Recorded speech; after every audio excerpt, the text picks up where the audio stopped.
I'm Aubrey Sitterson, and this is SKALD.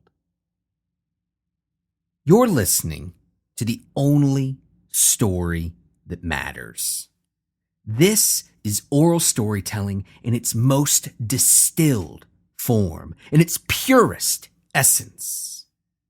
One story written by one guy and recorded in one single, flawless take. SKALD is serialized, but go ahead and start with this episode. Trust me, you'll be hooked immediately, and in no time, you'll be diving into the back catalog of episodes or the prose volumes available exclusively on Amazon. This isn't me reading you a story. This is me telling you a story. This is SKALD, Part 72.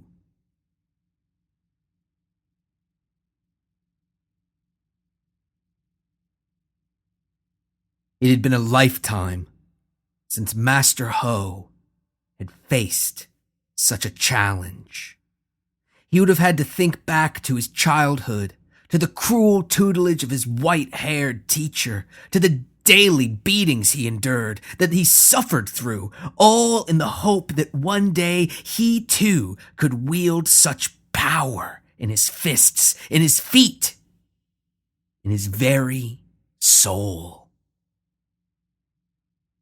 He would have had to reach back into the deepest recesses of his memory to venture forth into a world turned hazy by age and by drink.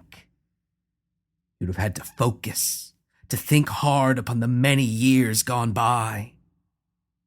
But he could not. He could not stop for an instant, because his attacker was relentless. As he swayed back and forth, as he dodged endless volleys of attacks, as he shuffled from side to side, from time to time crumpling to the ground, only to roll back up to his feet an instant later, he took note of his attacker's form. He took note of Hung's, Master Hung's, form.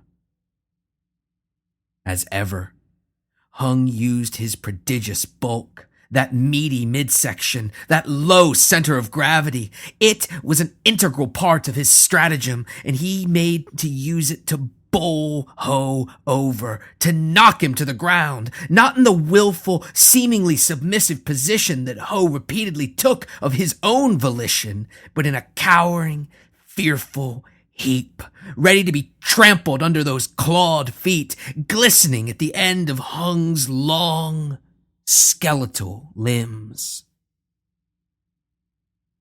And those limbs, though they still carried Hung's characteristic bulk, though they still propelled and drove his corpulent form, they did so with a shocking, unnatural speed, with a quickness that Hung did not possess before, did not possess in his previous life, did not possess before undergoing this horrible transformation. In the old days, in those blissful, halcyon days, he would have had no problem dispatching with Hung. He could have done it bone sober. But now, those days were long gone. Now, as Hung beat the air with his near-translucent bat wings, as he stretched out that ophidian neck, as he gnashed those tiny, sharpened rat teeth together in a sound that was at once pitiable and horrifying. It was all Ho could do to keep away from him, to stay one step ahead of that drooling, abhorrent monster. Something had changed in Hung, and not just physically. The man was different. The man was lost, perverted, defiled, and all that was left was something foul, contemptible, and verminous. Ho spun, and he swayed.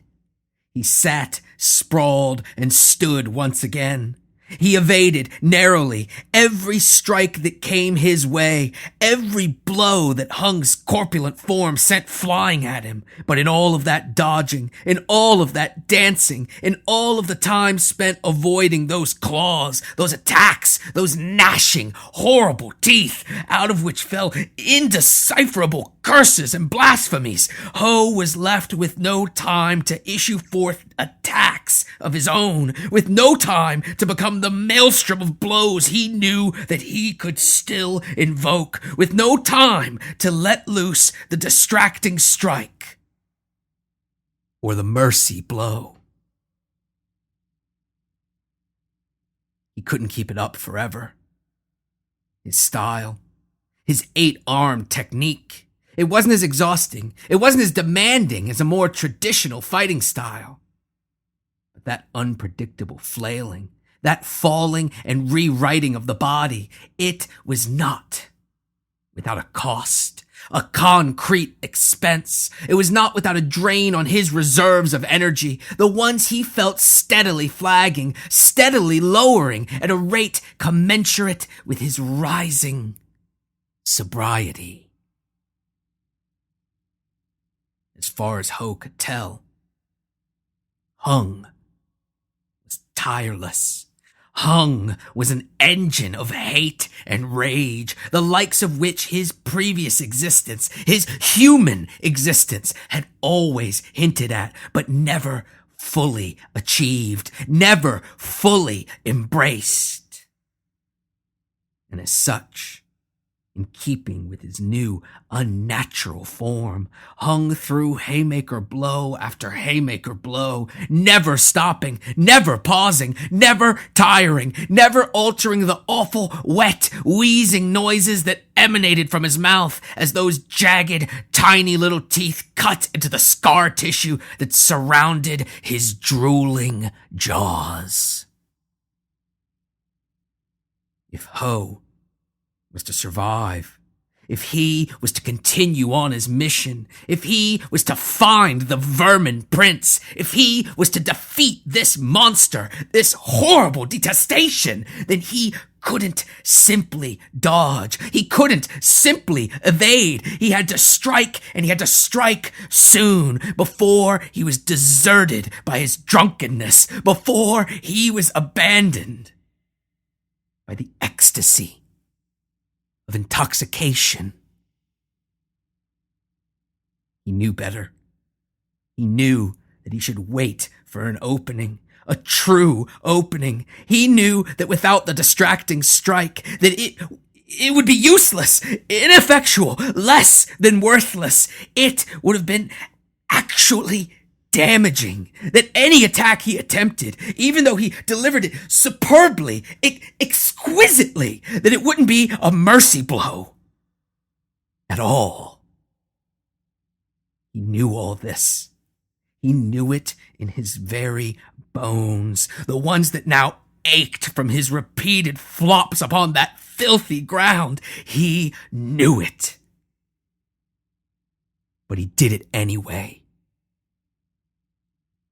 Though he knew it wouldn't work, though he knew it would do nothing but take precious time away from him, time he needed to use dodging, dancing, shuffling, and swaying, evading, though he knew it would only open him up to further attacks, attacks in which he was in no position to dodge.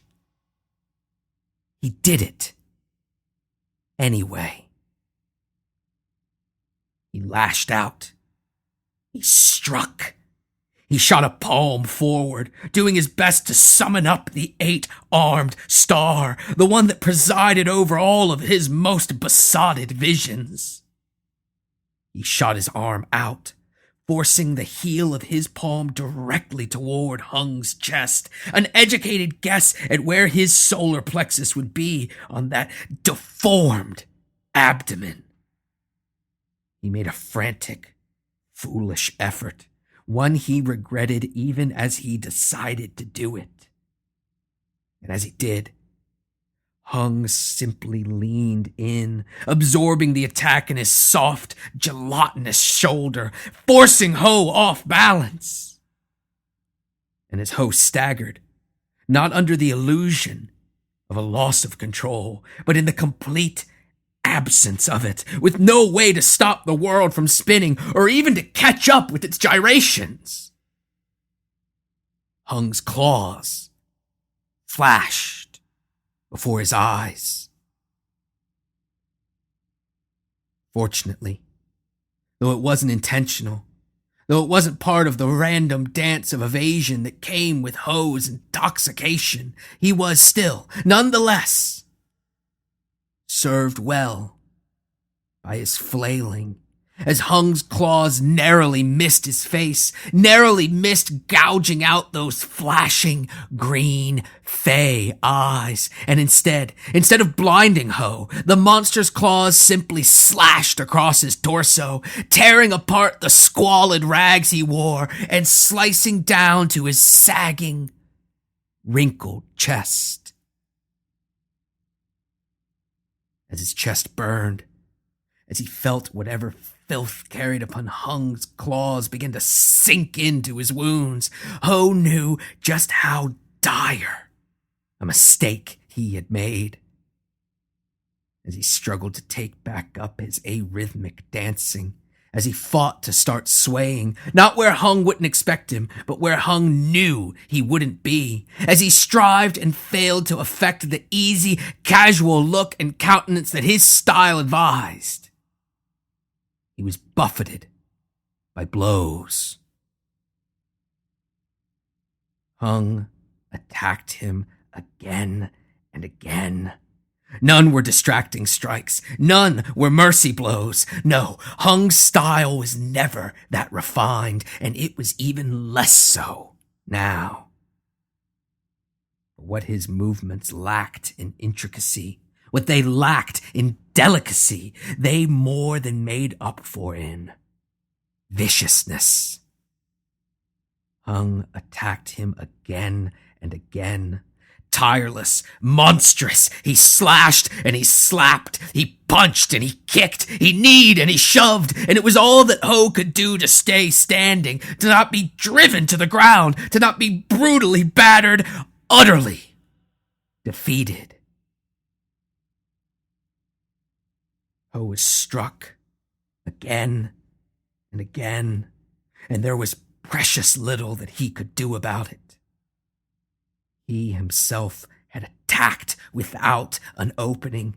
He had made the mistake of a fearful, craven, unconfident child, of a rank amateur, and it had left him unbalanced, offbeat, incapable of regaining his footing, of regaining the tenuous balance that his 8-arm technique required.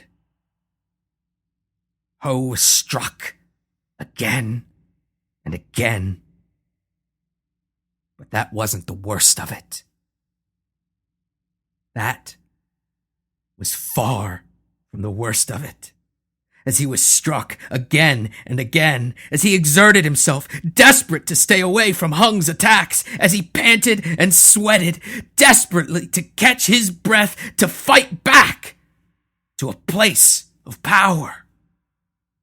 As he was struck again and again, brought back to the real world, hooked and dragged down into that fake world, the world of shadows that now surrounded him, that now threatened to devour him whole, as Ho was struck again and again. He became more and more sober. He was left to face this corrupted heap of what used to be humanity. He was left to face it sober and without a single way to fix that problem. He had been cast out. He had been forsaken by that 8-armed star. He had been denied the ecstasy of intoxication, the only thing that gave color to the world, that softened its harsh edges, far sharper than even Hung's misshapen rat's teeth. He knew He couldn't face Hung alone. He couldn't defeat him. He couldn't do it like this, in his current state. But he also knew something else. Drink wasn't the only way to see, to embrace, to become the eight-armed star. He wasn't able to make himself drunk. Not even in his youngest, most virile days, when he had exhibited the most control over himself, his mind, and the world around him. Not even then could Master Ho make himself drunk, make alcohol where there was none, make its effects where there was no cause for them. But drunkenness was not one and the same with the ecstasy of intoxication. No, that divine state was something else entirely. And the wine? That was merely a way to get there. Drunkenness carried him to that divine state of ecstasy. It conveyed him down the long, winding path of intoxication, a trail riddled with switchbacks and spiraling detours. He loved that simple dirt road, loved it because of how few traversed it, of how few made it past the trailhead. He loved it because of its deceptive difficulty, the steep downward slope that took skill and sure-footedness to navigate safely. But that path, that maddening trail, the one that had sent better men than him tumbling into destitution and depravity, it was merely one of many roads to Ho's destination. It was merely a single road to that divine state, to the ecstasy that he so badly desired, that he needed. It was one of many, many roads with but a single goal: to trick yourself into believing what it is that you need to believe. Ho had been there. He had arrived at that sublime destination countless times, and he needed to reach that heaving ecstasy once again, needed to arrive there and arrive there quickly. Or else, simply lay down and die. He knew the truth. He had always known the truth. The world was meaningless. It was a sucking chasm, a vacuum of death and despair, a horrifying abyss of darkness, an inky black void of nothingness that makes sane men mad and madmen laugh. The world meant nothing. His life meant nothing. He meant nothing. Nothing meant anything. The world was a game of chance played by vindictive gods, a game liable to be upended at any moment. And if it was, if the gods tired of their game, if they wiped the slate clean to start over or not, if they gave the world back to the void, then Master Ho, he of the 8-arm technique, he would have thanked them. If not, for the other thing. A hatred of the world is easy, a common trait amongst the wretched and the powerful alike. Seeing the world's emptiness, hating it for it, that was a simple matter. But if the gods did bring their cruel game to a close, Ho would have never thanked them. He couldn't ever thank them, because they, the gods, didn't exist.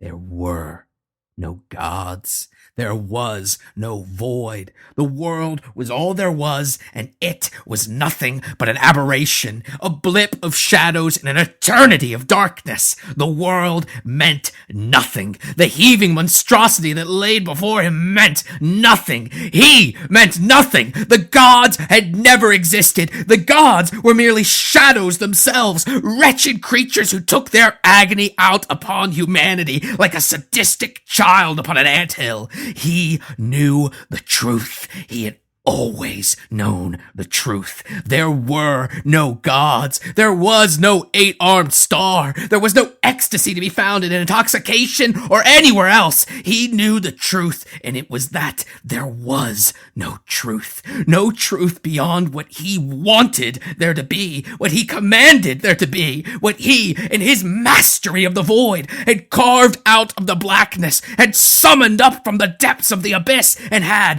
through training, through concentration, and through complete reckless abandon, willed into existence.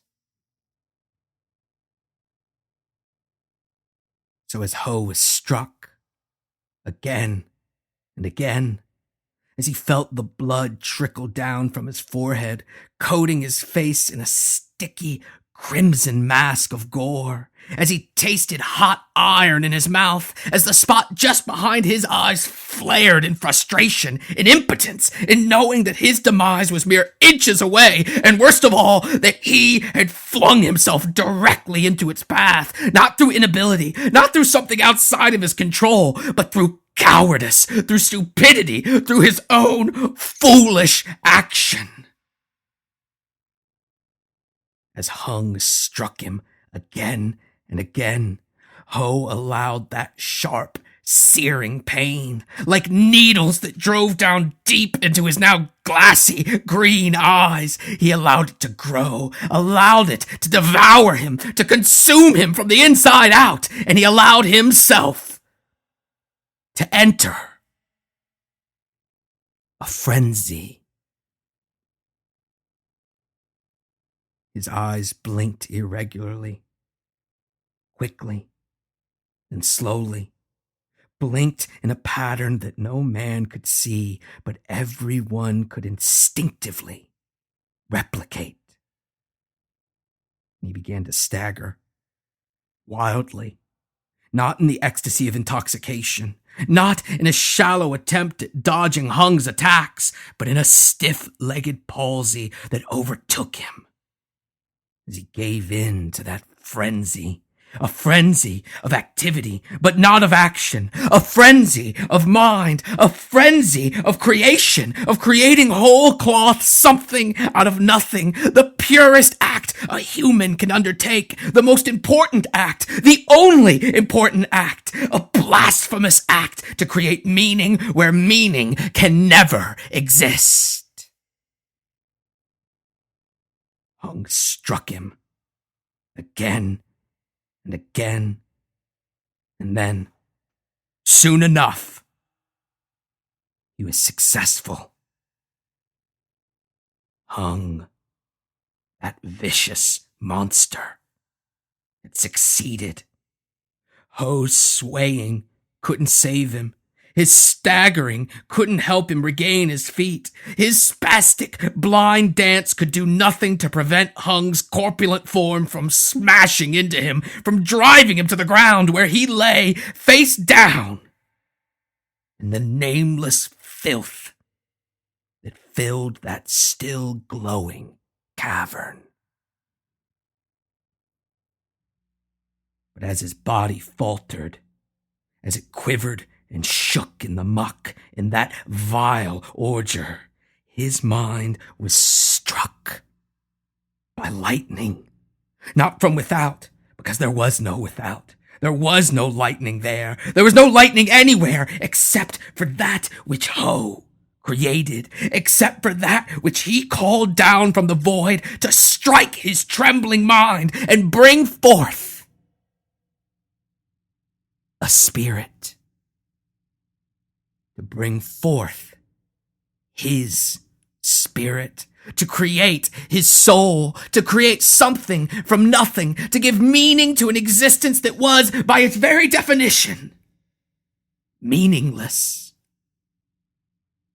Though he knew there wasn't one within him, though he knew that there wasn't one within anyone, he created a soul for himself. He gave it purpose, and he gave himself meaning, and then he gave that soul a god, gave it a shimmering psychopulp to guide his newborn spirit along its way, to guide it down the path toward that divine, ecstatic state. The god, with his 8 twisting arms, took Ho by the hand and lifted him up into the air, raised him into the firmaments, placed him above a pedestal carved by the gods that the gods themselves had once supplanted, but who waited, lurking in the darkness, for their time to come again, as it always must. Ho gave in to the worship of the approaching Godhead, the twinkling demiurge that threatened to blind him with its brilliance, to blast his bright, fey eyes from his face, now frozen in the interminable moment that always preceded true ecstasy. Ho did the unthinkable. He did the impossible. He did the only thing capable of bringing meaning to the world, bringing light to the void, substance to the abyss. He ascended. He melded with that Godhead, man-made as all gods are, man-made as everything that matters, as everything that can ever exist. Ho forgot the truth, forgot the meaningless abyss from which he had emerged, forgot the crushing vacuum out of which he had created the world, the true world, the world beneath the world and above it. All he saw was this truth, the new truth, the truth that he, through his will and his desire alone, the truth that he had created for himself. And as ecstasy washed over him, as hung that horrible, perverted revulsion loomed above him, Ho was taken by the infinite, his body racked with seizures.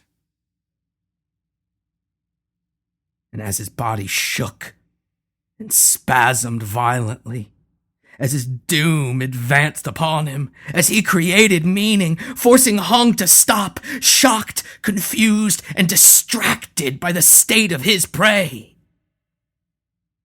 Ho's mind became consumed by one thing and one thing only: the beauty, the freedom, the liberation that came with the truth, with that which he had created, had revealed, had discovered, had been gifted.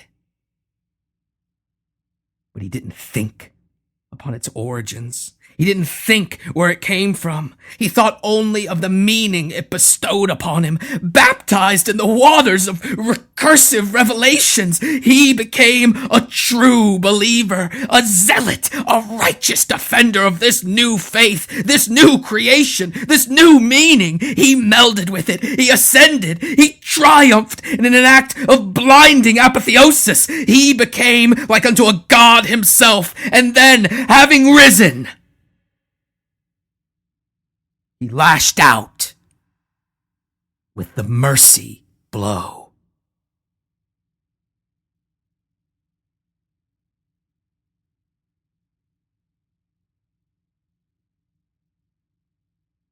Thanks for checking out this, the best episode of SKALD yet. I said it last week. I'm going to say it again. I need your reviews. Reviews and positive word of mouth are the only way for SKALD to continue growing its audience, and it costs you nothing to do it. Go to iTunes, go to Google Play, go to Stitcher, even go to Amazon, and leave a review for the only story that matters. Reviews are important because they grow SKALD's audience, which is, in turn, important, not just because it feeds my ego, but because it provides a larger pool of potential Patreon donors. People contributing to the SKALD Patreon are, unfortunately, a very, very small percentage of total SKALD listeners. Seriously, we're talking less than 1%.